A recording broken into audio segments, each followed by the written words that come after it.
Assalamualaikum warahmatullahi wabarakatuh.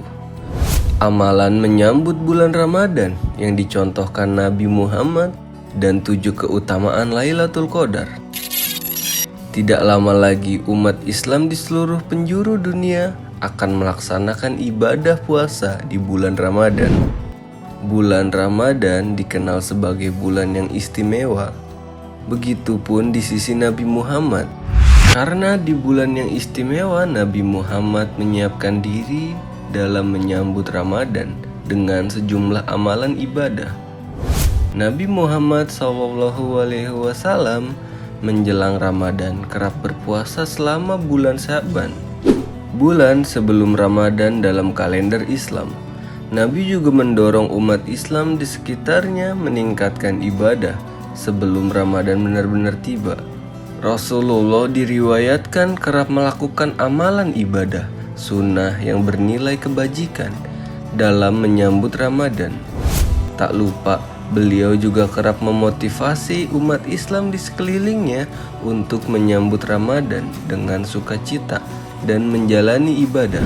Setidaknya Nabi Muhammad SAW memiliki 3 strategi untuk mempersiapkan Ramadan. Sebelum kita lanjut, mari dukung channel ini dengan mengklik subscribe dan nyalakan lonceng notifikasinya agar kamu menjadi yang pertama mengetahui informasi terbaru dari channel ini. Yang pertama, persiapan praktis seperti berpuasa dengan ikhlas. Kedua, meminta keberkahan kepada Allah melalui doa. Ketiga, menasehati, memotivasi, dan mengingatkan orang-orang di sekitarnya tentang kedatangan Ramadan. Beliau juga mendorong mereka melakukan perbuatan baik di dalamnya. Puasa sunnah selama Sya'ban dilakukan Nabi Muhammad pada masa lalu sebagaimana yang terekam dalam hadis Sahih. Hadis tersebut berbunyi dari Usama bin Zaid. Ia berkata, "Wahai Rasulullah, saya tidak melihat Anda berpuasa dalam sebulan layaknya yang engkau lakukan di bulan Sya'ban." Mendengar itu, Rasulullah menjawab, "Itu adalah bulan di mana orang tidak terlalu memperhatikan antara Rajab dengan Ramadan. Itu adalah bulan di mana perbuatan itu diangkat oleh Allah Subhanahu wa Ta'ala. Dan aku suka perbuatanku, amalku diangkat Allah ketika menjalani puasa." Hadis ini diriwayatkan oleh Imam An-Nasai. Hal yang sama juga telah dicatat berdasarkan hadis yang bersumber dari Aisyah. Bulan yang paling disukai Rasulullah untuk berpuasa adalah Sya'ban.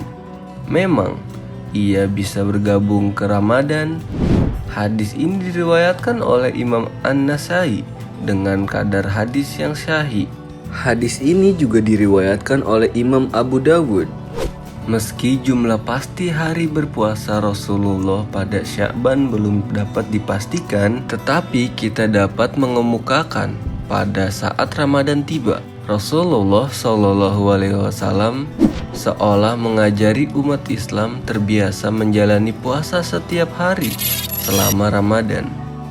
Di sisi lain, memohon keberkahan saat bulan Syabit nampak juga dilakukan Rasulullah SAW. Setiap kali Nabi Muhammad melihat bulan Syabit, beliau menandakan dimulainya bulan baru, termasuk Ramadan.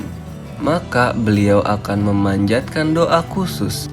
Doa itu sebagaimana yang diriwayatkan Talha bin Ubaidillah. Saat melihat bulan baru, bulan lunar, Nabi biasanya berdoa, "Ya Allah, biarkan bulan ini menampakkan diri pada kami dengan keamanan dan keyakinan, dengan keamanan dan Islam. Wahai bulan, Tuhanmu adalah Allah. Semoga bulan ini membawa petunjuk dan kebaikan." Hadis ini diriwayatkan oleh Imam At-Tirmizi berkadar sahih. Kemudian Rasulullah juga mengingatkan orang-orang tentang berkah Ramadan dan mendorong umat muslim melakukan perbuatan yang lebih baik lagi. Rasulullah SAW berkata, "Telah datang kepadamu Ramadan, bulan yang diberkati, di mana Allah yang Maha Kuasa telah memerintahkanmu untuk berpuasa. Selama itu gerbang surga dibuka dan gerbang neraka ditutup, dan setiap iblis dirantai di dalamnya. Allah memiliki malam yang lebih baik dari 1000 bulan. Siapapun yang kehilangan kebaikan memang dirampas. Pada bulan Ramadan, salah satu yang ditunggu-tunggu oleh umat muslim di seluruh dunia adalah kedatangan malam Lailatul Qadar. Pada malam ini dikatakan bahwa memiliki kebaikan setara dengan 1000 bulan. Sesungguhnya kami telah menurunkannya, Al-Quran, pada malam kemuliaan. Dan tahukah kamu apa malam kemuliaan itu? Malam kemuliaan itu lebih baik dari 1000 bulan. Pada malam itu turun malaikat-malaikat dan malaikat Jibril dengan izin Tuhannya untuk mengatur segala urusan. Malam itu penuh kesejahteraan sampai terbit fajar. Quran Surat Al-Baqarah 1 dan 5. Meskipun malam Lailatul Qadar ini tidak diketahui kapan datangnya, namun umat Islam sudah bisa menanti sejak 10 hari terakhir di bulan Ramadan. Rasulullah SAW bersabda, "Carilah malam Lailatul Qadar di malam ganjil dari 10 terakhir bulan Ramadan." Hadis riwayat Imam Bukhari. Pada malam tersebut terdapat banyak keutamaan bagi umat muslim. Berikut ini kami rangkum dari beberapa sumber keutamaan malam Lailatul Qadar. Keutamaan malam Lailatul Qadar yang pertama adalah malam tersebut merupakan malam diturunkannya Al-Quran sesuai dengan firman Allah Subhanahu wa Ta'ala di surat Al-Baqarah dan Al-Qadar. Bulan Ramadan, bulan yang di dalamnya diturunkan Al-Quran. Quran surat Al-Baqarah 185. Sesungguhnya kami telah menurunkan Al-Quran pada malam kemuliaan. Quran Surat Al-Baqarah. Keutamaan malam Lailatul Qadar yang kedua adalah malam tersebut lebih baik daripada 1000 bulan. Allah Subhanahu wa Ta'ala berfirman, "Tahukah kamu apa itu Lailatul Qadar? Lailatul Qadar lebih baik daripada 1000 bulan." Quran Surat Al-Qadar 2 dan 3.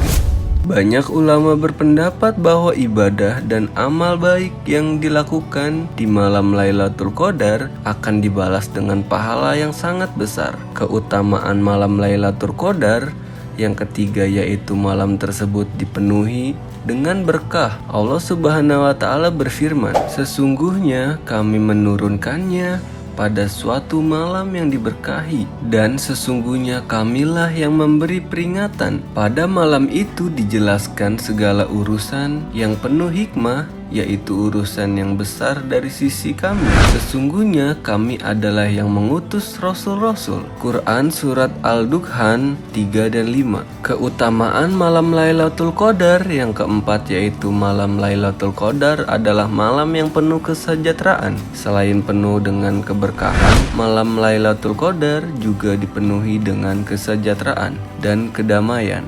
Allah Subhanahu wa Ta'ala telah berfirman dalam Quran Surat Al-Qadar, "Malam itu penuh kesejahteraan sampai terbit fajar." Quran Surat Al-Qadar ayat 5. Keutamaan malam Lailatul Qadar yang kelima adalah pada malam tersebut para malaikat akan berbondong-bondong turun ke bumi. Maka pada malam tersebut dianjurkan bagi umat muslim untuk banyak berdoa. Allah Subhanahu wa Ta'ala berfirman, "Pada malam itu turun malaikat-malaikat dan malaikat Jibril dengan izin Tuhannya untuk mengatur segala urusan." Quran Surat Al-Baqarah ayat 4. Keutamaan malam Lailatul Qadar yang keenam yaitu pada malam itu dosa umat muslim akan diampuni pada malam Lailatul Qadar. Allah Subhanahu wa Ta'ala membuka lembaran-lembaran pintu ampunan bagi siapa saja yang meminta ampunan kepadanya. Seperti yang diriwayatkan oleh Abu Hurairah, Rasulullah bersabda, "Barang siapa menegakkan sholat pada malam Lailatul Qadar atas dorongan iman dan mengharap balasan dari Allah, diampunilah dosa-dosanya yang telah lalu." Hadis riwayat Bukhari. An-Nasai Keutamaan malam Lailatul Qadar yang ketujuh adalah malam Lailatul Qadar merupakan malam penuh kebaikan. Pada malam tersebut dianjurkan bagi umat muslim mengerjakan ibadah dan amalan baik dengan ikhlas dan bersungguh-sungguh. Namun bagi mereka yang mengabaikan malam tersebut, maka akan menjadi orang-orang yang merugi karena mereka melewatkan kesempatan untuk mendapatkan banyak pahala dan keutamaan yang berkah setara dengan 1000 bulan. Rasulullah bersabda, "Sesungguhnya bulan Ramadan ini telah menghampiri kalian dan di dalamnya terdapat malam yang lebih baik dari 1000 bulan. Barang siapa yang terhalang dari menjumpainya, maka sesungguhnya dia telah terhalang dari seluruh kebaikan dan tidaklah terhalang dari menjumpainya kecuali orang-orang yang merugi." Hadis riwayat Ibnu Majah. Untuk itu, ketika mengacu pada apa yang dilakukan Nabi Muhammad SAW, umat Islam dapat melihat sesungguhnya beliau telah mendorong umat Islam di sekitarnya untuk mengingatkan ibadah di bulan Ramadan. Sebelum Ramadan benar-benar tiba, banyak amalan ibadah yang dapat dilakukan sebagaimana yang dicontohkan Nabi Muhammad SAW. Assalamualaikum warahmatullahi wabarakatuh.